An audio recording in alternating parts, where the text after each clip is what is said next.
खुदावंद के कलाम से 27 ज़बूर। खुदावंद मेरी रोशनी और मेरी नजात है, मुझे किसी की दहशत। खुदावंद मेरी जिंदगी का पुश्ता है, मुझे किसी की हैबत। जब शरीर यानी मेरे मुखालफ और मेरे दुश्मन मेरा गोश्त खाने को मुझ पर चढ़ आए तो वो ठोकर खा कर गिर पड़े। ख्वाह मेरे खिलाफ लश्कर खैमा जन हूँ, मेरा दिल नहीं डरेगा। ख्वाह मेरे मुकाबला में जंग बरपा हो तो भी मैं खातर जमा रहूंगा।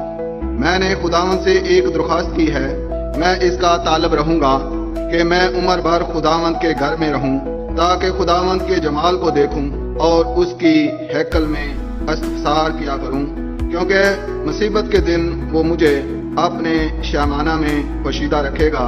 वो मुझे अपने खैमा के पर्दा में छुपा लेगा, वो मुझे चट्टान पर चढ़ा देगा। अब मैं अपने चारों तरफ के दुश्मनों पर सरफराज किया जाऊंगा। मैं उसके खैमा में खुशी की कुर्बानियां गुजारूंगा। मैं गाऊंगा, मैं खुदावंद की मदह सराई करूंगा। ऐ खुदावंद मेरी आवाज सुन, मैं पुकारता हूँ, मुझ पर रहम कर और मुझे जवाब दे।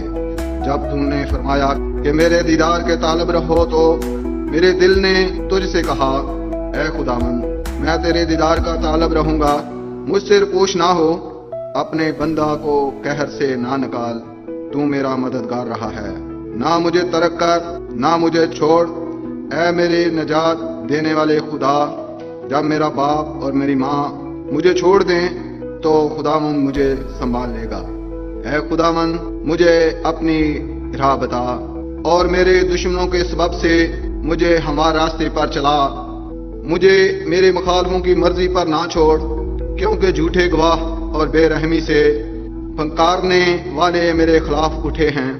अगर मुझे यकीन ना होता कि जिंदों की जमीन में खुदावंद के ihसान को देखूंगा तो मुझे गश आ जाता। खुदावंद की आस रख, मजबूत हो और तेरा दिल कवी हो। हाँ, खुदावंद ही की आस रख। खुदा के पाक कलाम के पढ़े जाने पर मसीह की बरकत हो।